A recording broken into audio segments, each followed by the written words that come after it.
Welcome to the Nurses Off Duty podcast, hosted by Addie and Angie. We are here to share our ideas and share our experiences. So please subscribe, share our video, comment, and give us a thumbs up to show your support. We're going to talk about just a continuation of our last conversation last week, where we spoke about the fake nurses debacle that's going on in the media. But at this point, we're going to look at some issues that we as minorities face in nursing school, healthcare, the healthcare system, and as nurses. Before we even start anything, I want to say thank you to our new subscribers. And we had some questions, and one of the questions were leading into the fake nurses license. So read the questions, and so we can probably start off with this that. This is from Lovina Solomon. I hope I'm saying it right.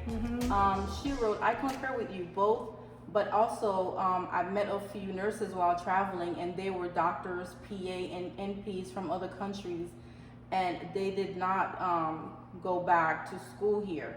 They were they took a review course and sat for the boards. It's very unfortunate, but some of them were more than nurses with an extensive background, and that is why they were able to pass the NCLEX.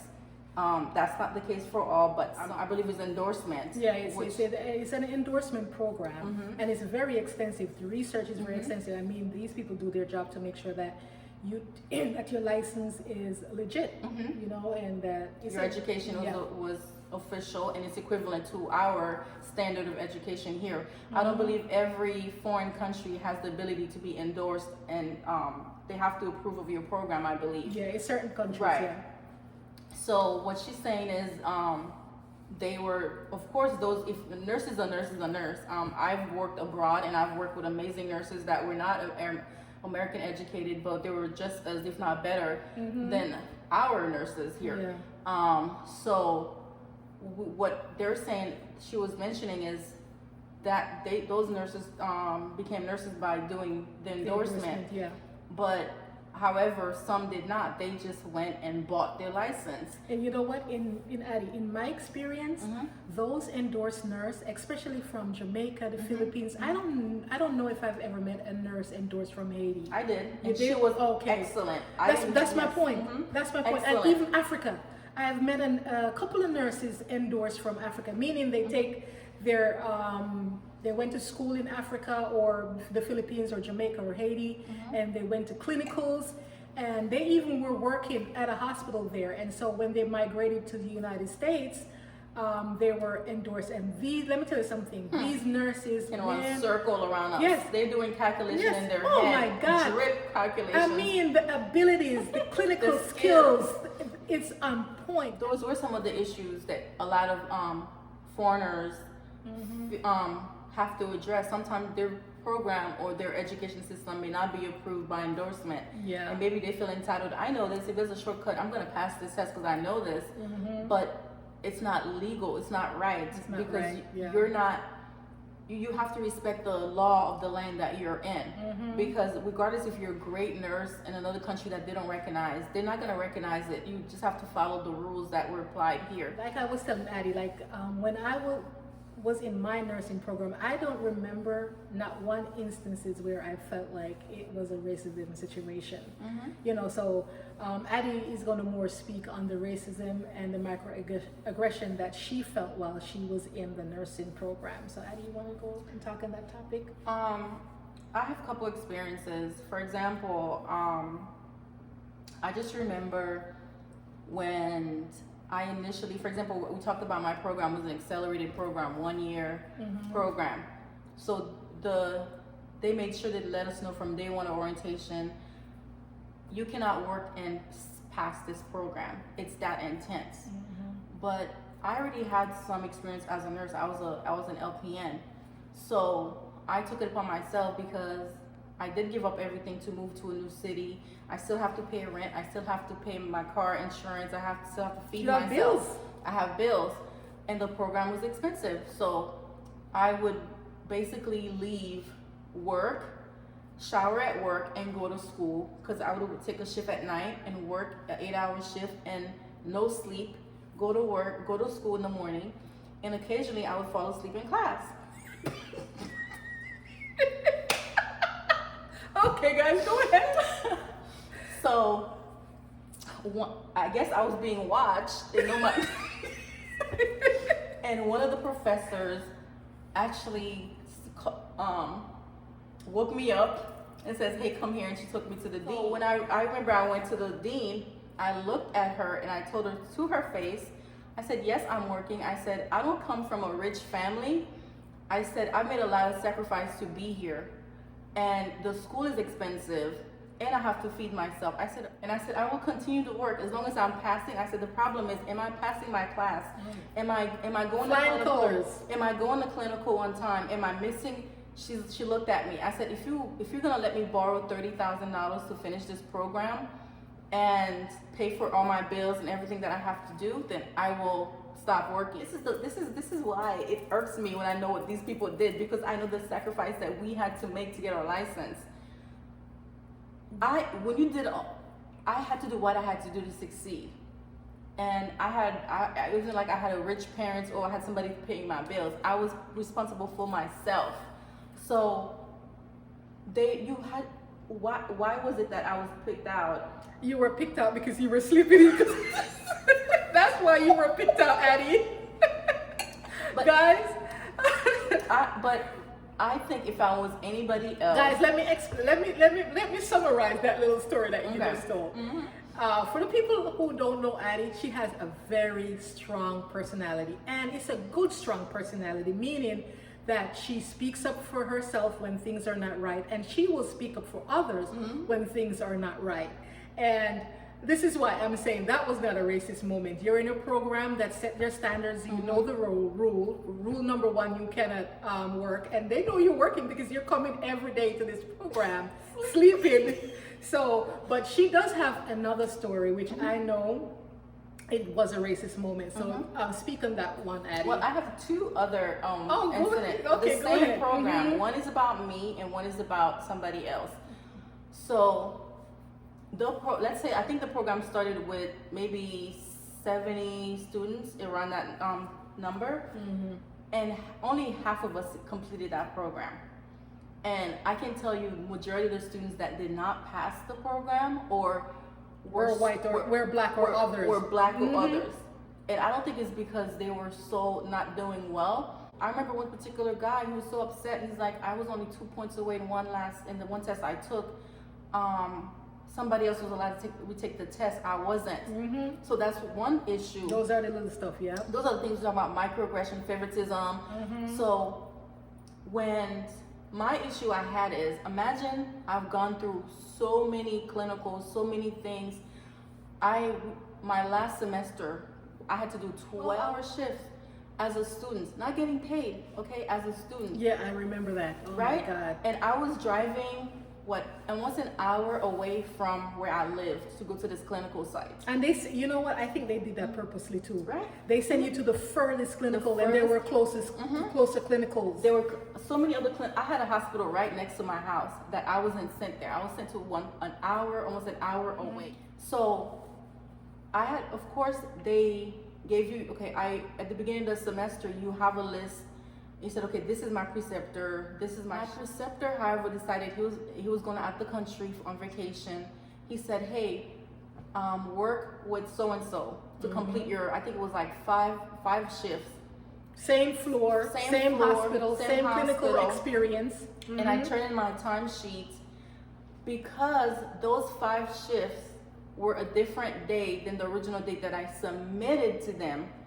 I have my preceptor signature and everything. Do you know these people told me a week before graduation, they called me in the office and told me, "We cannot pass you, we cannot accept these 5 shifts because they don't match the date you originally submitted." And I said, "Well, I emailed my professor. I let her know that my original preceptor was going out the country and I'm working with another preceptor and these are the days." They did not care. They did not care. Yeah. That's how stressful it was to know that you went through all of that, and then they're gonna try to not let you finish. So of course I did the 5 days. But at the same time, or in the same week, a fellow student that I don't even think we had a lot of conversation. One of the others. One of the others. Brilliant. She's actually a doctor in her, but you know, this student is that bright, is a doctor, but she's just going back to school. For her to come to me and call me hysterically crying, she's like, they're trying to fail me. They're trying to tell me I'm not graduating. I said, calm down. Calm down. I said, relax. I took her, Go ahead. took her to the dean office and said, how do we solve this problem? I said, why is she not gonna, the same thing, her clinical days were off, blah, blah, blah, blah. So I said, fine. The same thing, I said, just let her walk, just like I did. I walked in my graduation, remember? And then I went and finished my 5 days of clinical to get my official degree. Yeah. Okay? And this was not an easy task. So I told him, why can't she do the same thing that I'm doing? So her family can see her walk in her graduation. So you have all these things that you have to deal with. Sometimes, I don't know if it's microaggression or there's comfortability. Now that I'm listening to you, I think it was microaggression because you minded people who knew exactly what they were doing, and yet they were trying to fail you out of the program. Why? And they did that countlessly with other students too, guys. It's not just Addie and this one lady. You know, it's just a buildup of that particular situation. And now that we're thinking about it, it is microaggression. What am I trying to feel in the for? You and me understand. We're not saying others got away with murder, and that's the problem. It's you know what? Because I was thinking, you know what? It's like, because even the white kids in your class who had issues and was speaking up and being even outright disrespectful were able to graduate. And I don't know if any, you know, if they ever went to the dean's office for any issue.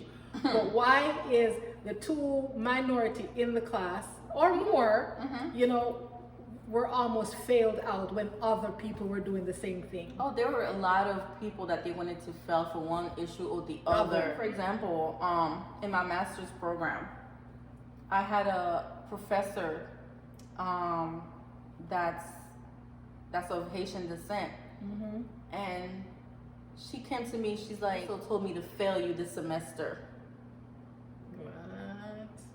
Yes, the director of the program told her to fail me because the problem with her was, again, I'm outspoken, and I believe I rubbed her the wrong way, and black people are supposed to be meek, submissive, quiet, submissive, and they've even mentioned, for example, this is again, which this program.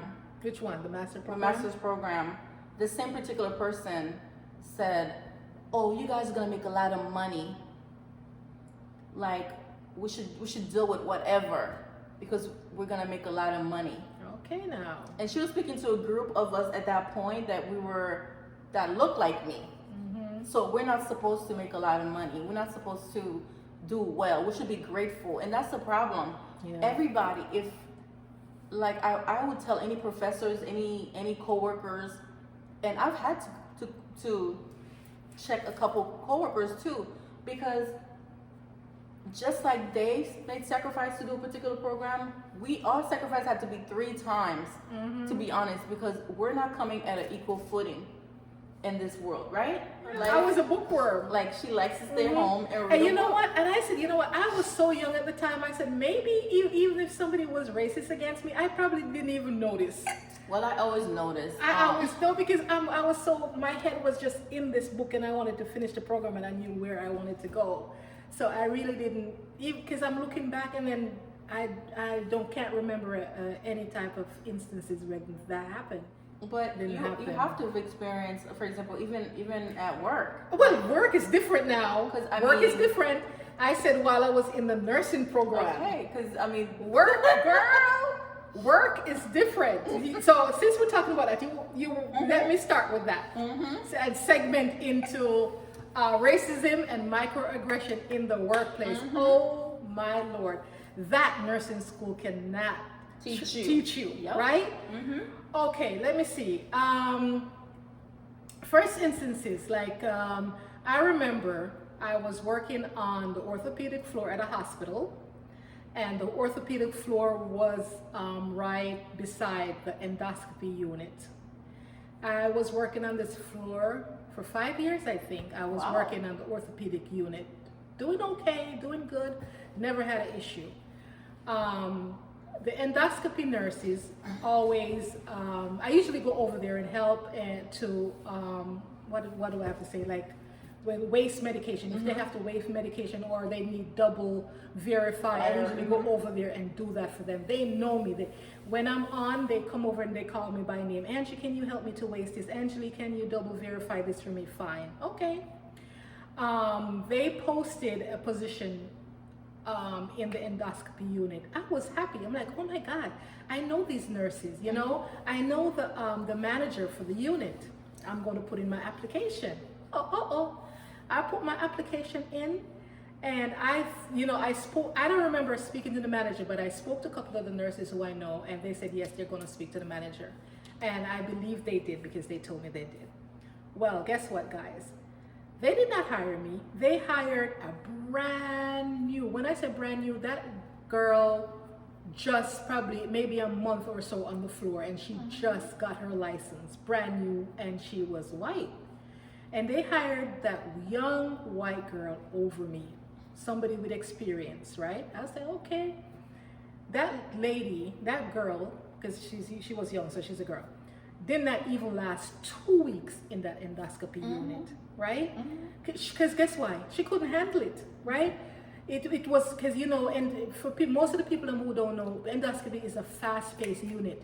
You need to know, you know, they will train you, but at least you need to come in with some type of experience, which she did not.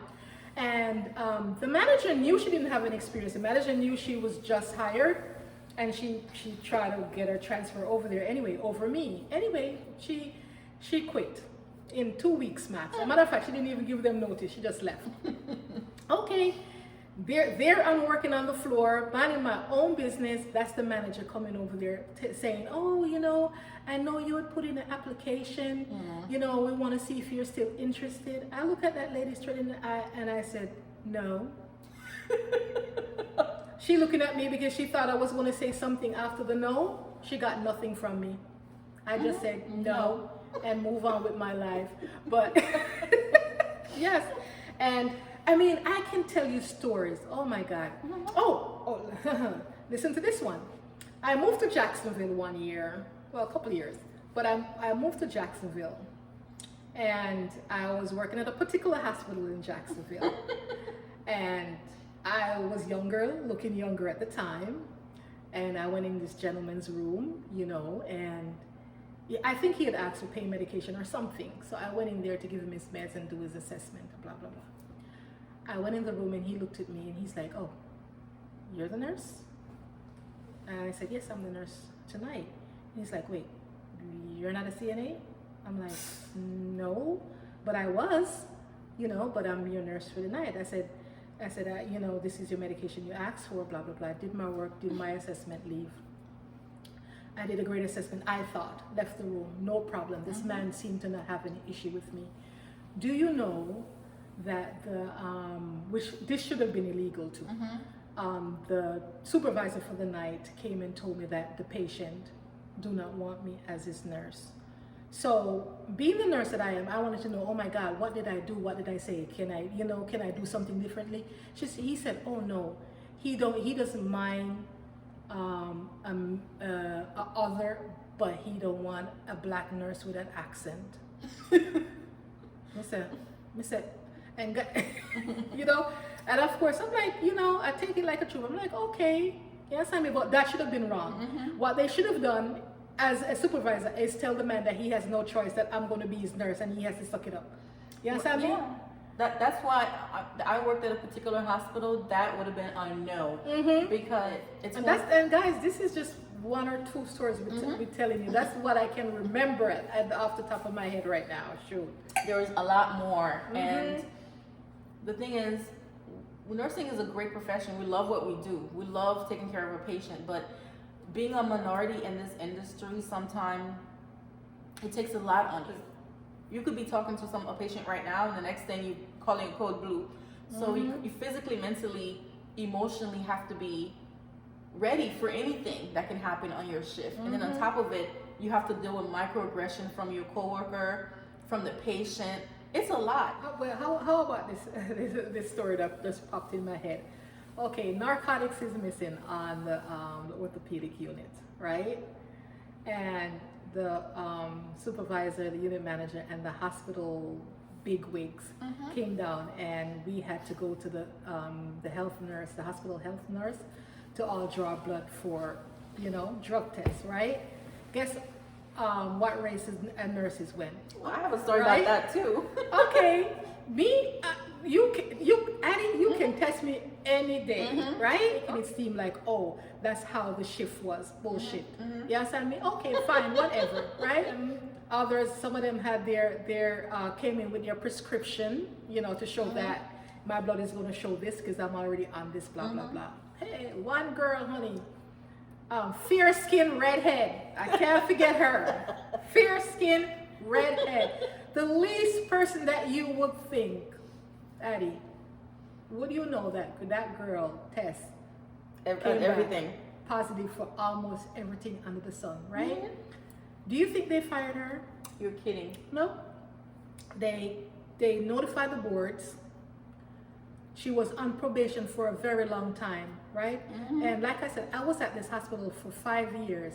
And I think by the end of the first year or by the end of the second year, who do I see they rehired on the unit after she went through all of that? Because I guess you have to go to rehab or whatever you do. I don't even know. There's a rehab and there's a program. I forgot the name of the program. She completed the program, right? Yes. And she was back. Okay, she was back. You think honestly? That's my point that I'm trying to make. Okay. I said, I know nurses who don't even take drugs, but misplace or did not have if you're going to waste, if you're going to waste drug, did not have that double signature on wasting narcotics.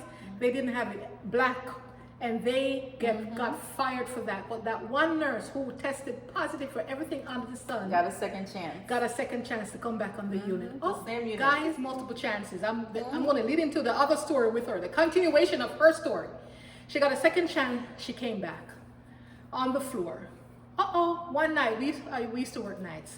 Addie, her patient calling. All of her patient calling. We can't find this lady. I can't make this story up, guys.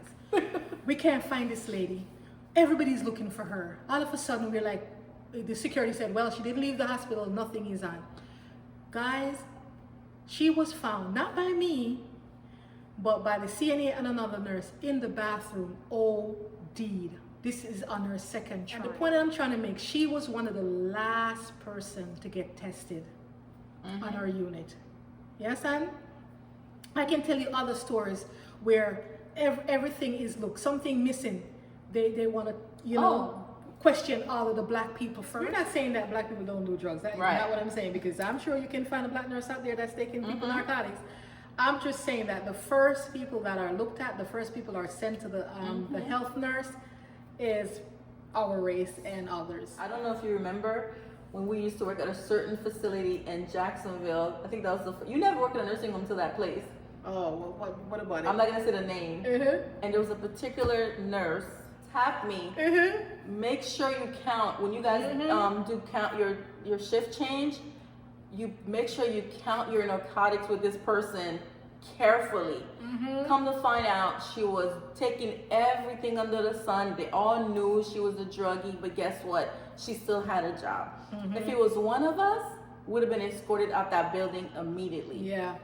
Yeah, it's true. And the thing is, guys, it's like the statistics is out there. You can do your research, but if you look into it, you will see that, especially in nursing hospitals, I'm talking about hospital, nursing home, and whatever the healthcare facility is, a black person, let me put a minority, is least likely to get a promotion over a white person. Let's be factual. And let's also even it starts from nursing school. Like, I think we really do need, as a society, as a community, we need to discuss, when are we all going to be honest about the microaggression, the racism that we face in healthcare, because it starts from nursing school. Like, you see where, for example, clinical, they will put a particular group of students and the specialties in the specialty for clinical. Mm-hmm. So that already exposed you as a student. You are exposed to ICU. You're exposed to what? Maternity. I saw it throughout my program. Like they put certain students, even when I did the LPN, it was the same thing. Mm-hmm. When I did my RN, it was the same thing. Like they put certain student in this specialty, and then they put us to do like the heavier, like the other, like med surge. You know what I mean? So they put us into this niche. Yeah. I've always had, I'm gonna say this, I've always had a great relationship with my coworkers. That's just me. That's my personality. But there are certain things that you will experience. You get the heavier load sometimes. You're gonna experience, and it's not, we have to talk about it. Yes. You know, we have to address those issues, because fairness is fairness. Mm-hmm. You know, and racism, if we don't talk about it, who's gonna talk about it? So, yes, and that's the thing too. You know, Addie. Like, just imagine a new nurse, the novice nurse coming in, and they're so excited, guys. Mm-hmm. Oh my God, they're so excited to work. Mm-hmm. They come on the floor, right? And I'm talking about minorities now, novice nurses. Mm-hmm. They come on the floor, and sometimes the bullying that they encounter, and it put these poor nurses in shock. Mm-hmm. Yes, I mean, and then all of a sudden these nurses are questioning, oh my God, why did I even enter this, this field? And it's like, shouldn't we be welcoming? Because we already know there is such a shortage in nursing, and yet the professionals and the expert nurse, they're eating the new young. nurses alive. That was our health. That's nursing for you. Yes. It's well documented that the senior nurses eat the young. When I first got my job in this I almost say where. At this on the orthopedic floor in one of the hospital that is in a little influential area. And nice me, you know me, always have a smile. I considered myself, even though I was a novice nurse, I thought my skills were on par with what I was taught in school, which was good. And I'm a semi-people pleaser. You know what I mean? Not me. And I was.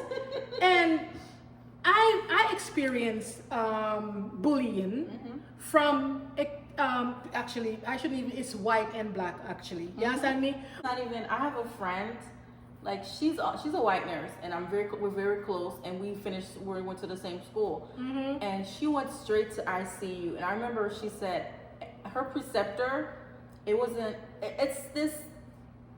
her situation, it wasn't race. It's that senior nurses eat their young. Because she went home every day calling me crying, Addie, I've never felt so stupid. And she was one of the brightest students we had in our class. And she's like, Addie, I never felt so stupid in my life.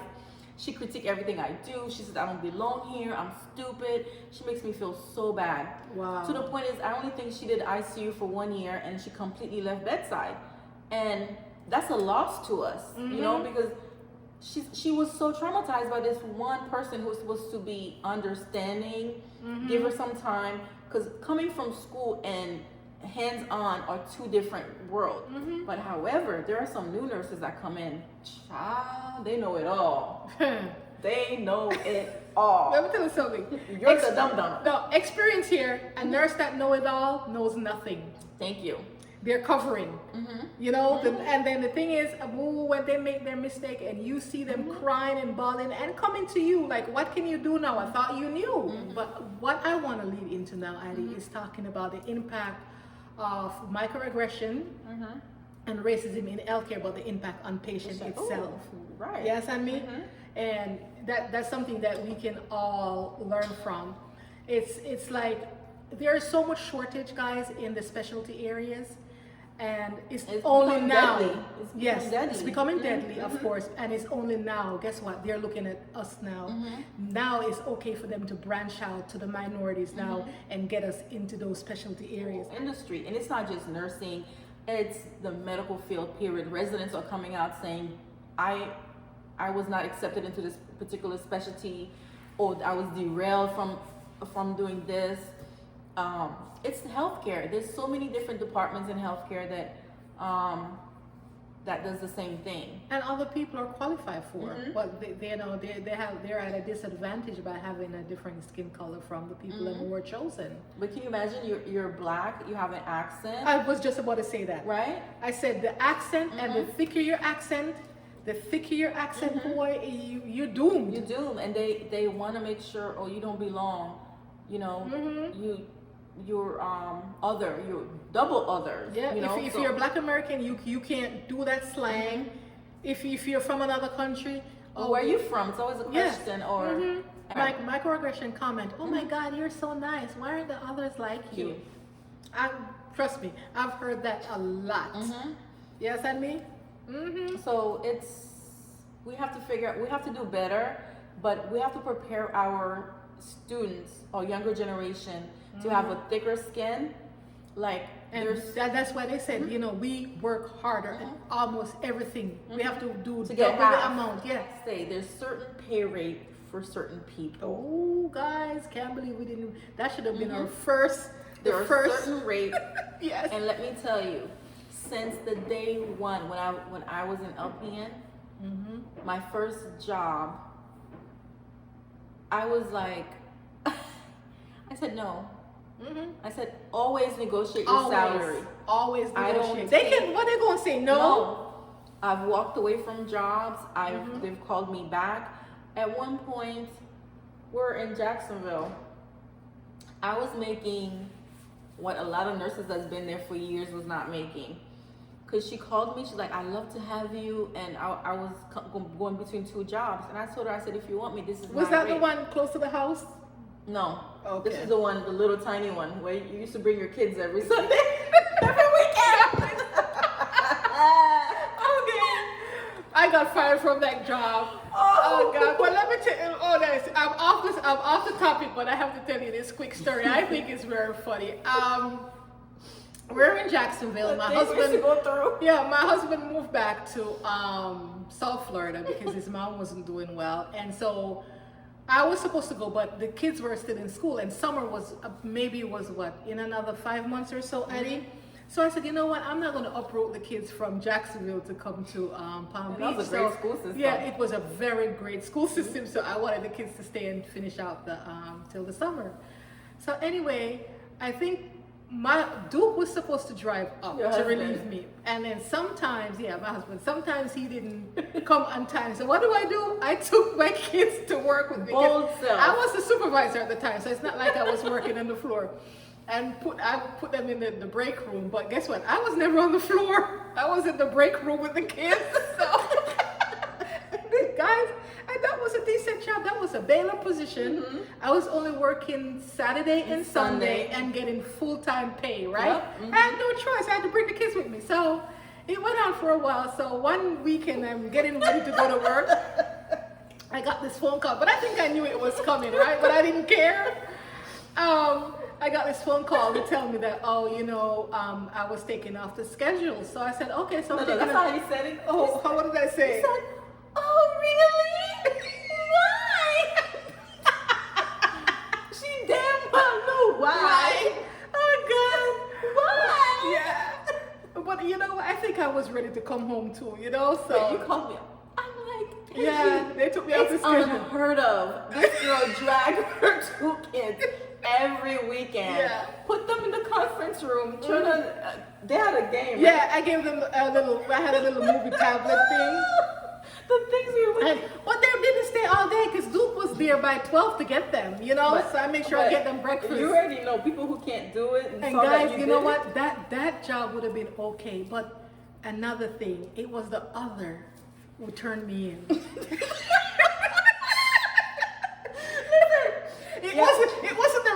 It wasn't racism though. It was just me not supervising and doing the job that I was paid to do. But I just remember that was an example. Like Yeah. she asked me, she's like, what do you need to get so I can keep you full time so you can leave your other job? And I gave her my rate, and she's like, oh no, that's not possible. That's not possible. I have nurses here that are RN that's not making nearly that. I said, well, that's my rate. If you want me, that's the way you're gonna get me. And then I walked away. I said, what did I have to lose? I had another job. I was still gonna be able to work there. She said no. So she called me. She's like, I'm not supposed to do this, but you can't tell nobody. See, if you have to know your worth, you know, you have to be able to negotiate what you want to get paid. And I've done that. Like, even I think I started doing it in nursing because when I was younger, like I just did what I had to do, you know. Yeah. But I realized no, because I noticed if you talk to another, and it's okay. And the one thing I think is so important for us as minorities, I'm not shy to tell you what I'm getting paid, and you shouldn't be afraid to tell me what you're getting paid either, because we might be at a disadvantage from others, you know. This is America, guys. There is racism almost everywhere now. You know what I mean? And healthcare and health facilities are not an exception to this. You know, this is stuff that we face, whether directly or indirectly, on a daily basis. So, you know, we're just trying to bring the awareness to our minority brothers and sisters, to let them know, when, you know, if you're a novice nurse and you're coming into this profession, your skills has to be on the top tier, you know, because we're coming in as the underdog already, you know, especially if you have an accent. It's already stressful enough. Yeah. And what we need to do is unite and work together and learn from each other. Like, what else can we do, you know, at this point? Help out each other. We have so many things against us. Yes, exactly. We're at a great disadvantage. So why not come together like other people? Why, you know, guys, I just want to end this segment by saying, once again, thank you to our subscriber. We have a few. It's rising slowly but surely. And guys, please, we need some views. So just watch the entirety for us. I know the first one was a little bit long, so we're going to try to really edit this one to edit it down to what, about 30 minutes? 30 minutes, you know, 30 minutes. And you know, edit just the good points in. Guys, then we might reload the other half. Yes. We're getting better. Our stories are getting juicier. We have juicy stories, so please subscribe, you know. Yes. With any microaggression at work, racism that you want to share with us, please, we would love to talk about it again, and then share your story. Again, we can learn from each other and how we address those issues. So thank you so much for subscribing and sharing, and also comment what we can do better, what you like. We love those comments. We love those because comments. Guys, don't you see, a subscriber commented that we needed to get some mics, and we have mics now, and so we're setting up, and we're going to have a background soon, so we're getting there. Okay, so good night and thank you, and peace out.